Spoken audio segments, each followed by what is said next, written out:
Bom, naquele dia, eu me levantei, fui até a porta do consultório para receber a paciente, como eu sempre faço.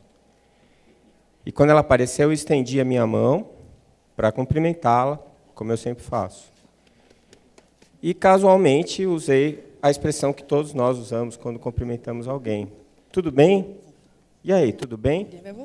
E ela me disse, claro que não, senão não estaria aqui. Eu lembro que eu pensei, vai ser daquelas. Aí eu falei para ela, fica à vontade, pode se sentar. E me sentei na minha mesa, na cadeira, obviamente, e disse assim, como eu sempre começava as minhas consultas, o que a senhora tem? E ela, gentilmente, disse assim, o senhor é que é o médico. O senhor é que tem que me dizer o que é que eu tenho. É por isso que eu vim aqui. Bom, essa simpática paciente, ela me fez pensar alguma coisa bem profunda. Qual é a minha missão? Para que eu estou ali? Eu, como médico, eu estou ali para fazer o quê? Essa ideia, essa pergunta, ela me fez lembrar uma coisa que estava no meu subconsciente e que eu nem lembrava mais, que era o símbolo que estava no meu convite de formatura da faculdade. Era esse aí. Estava em alto relevo. O da minha faculdade era um cirurgião, ele estava com gorro e máscara. Eu entendo hoje por que eu queria tanto ser cirurgião, né?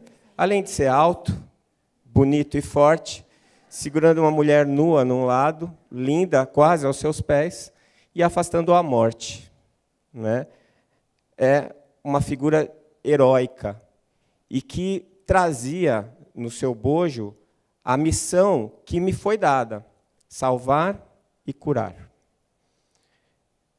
Bom, eu saí da faculdade, fui fazer a minha residência e, rapidamente, eu comecei a perceber que, na verdade, aquilo não ia acontecer. Salvar e curar eram duas coisas que estavam fora do meu alcance. E eu comecei a perceber assim que, a despeito de todas as dificuldades, de todo o ambiente inóspito, inadequado, o que a gente percebia é que pacientes com o mesmo diagnóstico, com a mesma doença, se comportavam de maneira completamente diferente com o mesmo tratamento. E eu ficava encafifado com aquilo, porque eu fiz o diagnóstico correto? Fiz. Eu prescrevi o tratamento correto? Prescrevi. Por que um ficou bom e o outro morreu? E o tempo foi passando e eu fui descobrindo que, se fosse tão fácil assim, não precisava de médico. Fazia um app, punha no seu celular, você depositava ali naquele app os seus sinais, os seus sintomas, os resultados dos exames clínicos, e rapidamente você teria o seu diagnóstico, e junto com o diagnóstico, o tratamento, e você ficava bom. Todo mundo ia ficar bom. Por que isso não acontece? Porque não existem doenças, existem doentes. Eu nunca vi uma apendicite no cinema. Eu nunca vi uma úlcera pegar ônibus. Mesmo quando eu ia operar uma hérnia, tinha uma pessoa deitada lá. Por quê? Porque existem pessoas. E a medicina que eu aprendi, ela é a medicina que trata doenças, não trata doentes. Uma das dificuldades que a homeopatia tem para fazer a prova, a correlação dos seus resultados, é que, quando nós vamos aferir os resultados da homeopatia, nós usamos a metodologia clássica e que é usada na alopatia. E aí eles perguntam assim, como você trata uma úlcera?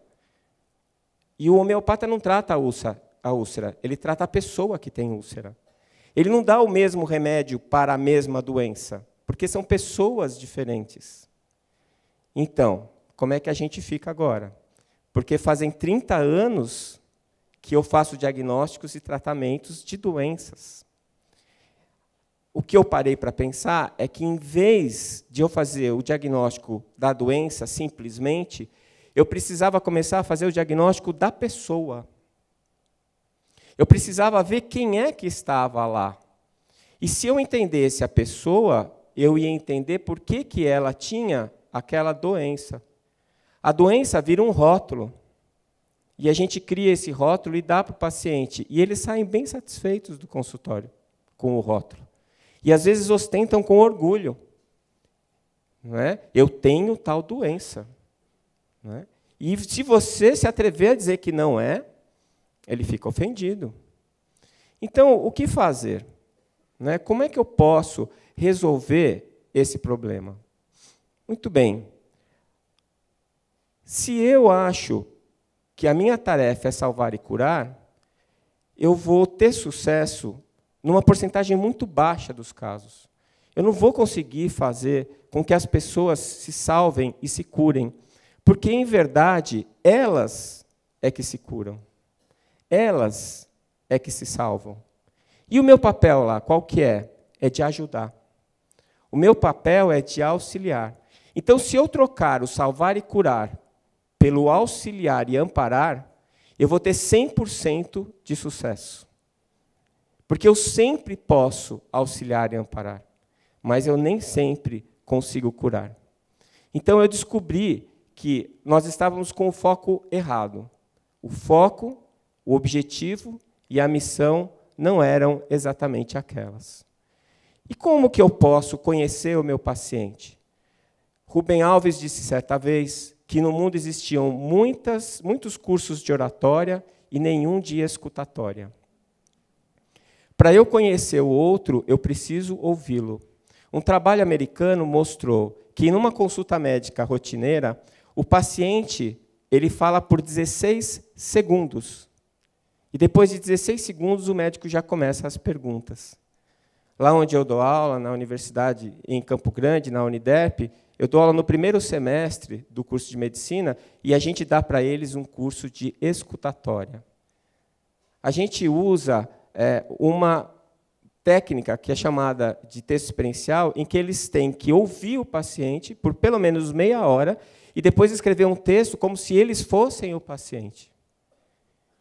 E aí eles vão fazer o diagnóstico da pessoa. Eles vão tentar entender o que é que fez aquela pessoa chegar onde ela está. E, a partir daí, mesmo com o diagnóstico da doença, que é necessário, mas não suficiente, eu começo a fazer a proposta de tratamento. Uma proposta em que o meu paciente vai ter em mim um parceiro que vai buscar com ele uma saída para a situação que ele está enfrentando. Como disse Jung, conheça toda a teoria, saiba todas as técnicas, mas quando estiver diante de uma alma humana, seja outra alma humana. E aí eu comecei a descobrir que a minha tarefa não era aquela para a qual eu tinha sido preparado.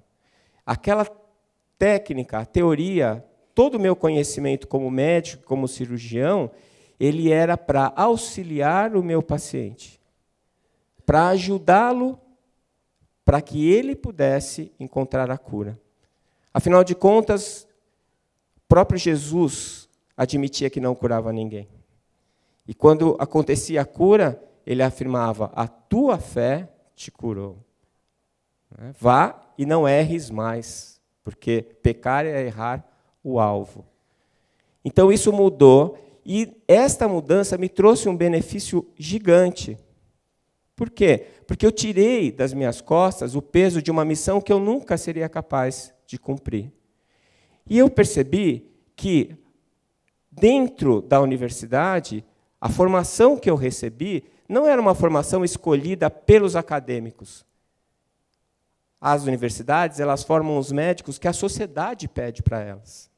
E a sociedade pede um médico onipotente, para ela poder terceirizar a sua saúde para o próximo.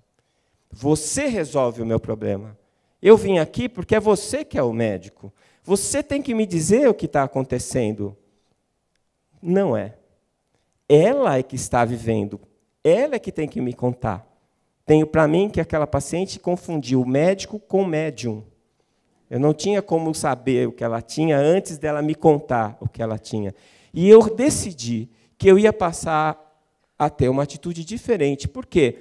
Porque se eu for uma alternativa, se eu conseguir ter um comportamento diferente dos outros colegas, talvez as pessoas percebam que para elas também é melhor ter alguém que não se coloque como salvador da pátria, que não se coloque como alguém que vai resolver os seus problemas, mas se coloque como alguém que está ali para te ajudar, que está ali para te auxiliar. E aí, quem sabe, olhando o exemplo de quem vai na frente, quem vem atrás também possa, pelo menos, ter a opção de escolher um caminho diferente. Por causa da minha impaciente paciente, hoje, quando eu me levanto, quando eu estendo a minha mão e quando eu recebo o paciente, eu não digo mais, e aí, tudo bem? Eu digo assim, muito prazer em vê-lo, ou muito prazer em revê-lo. E quando nós nos sentamos, e eu vou começar a consulta, eu começo assim, em que eu posso te ajudar? O que eu posso fazer para melhorar o que você está sentindo? Né? Por quê? Porque eu descobri que a missão do médico ela é diferente do que eu tinha aprendido. Eu descobri que ser médico é ser parceiro, é estar ao lado e não acima, é auxiliar com amor e não com prepotência, é estar consciente de que a cura é atributo do enfermo e não do terapeuta, é ser solidário, mas, acima de tudo, é ser humano. Muito obrigado.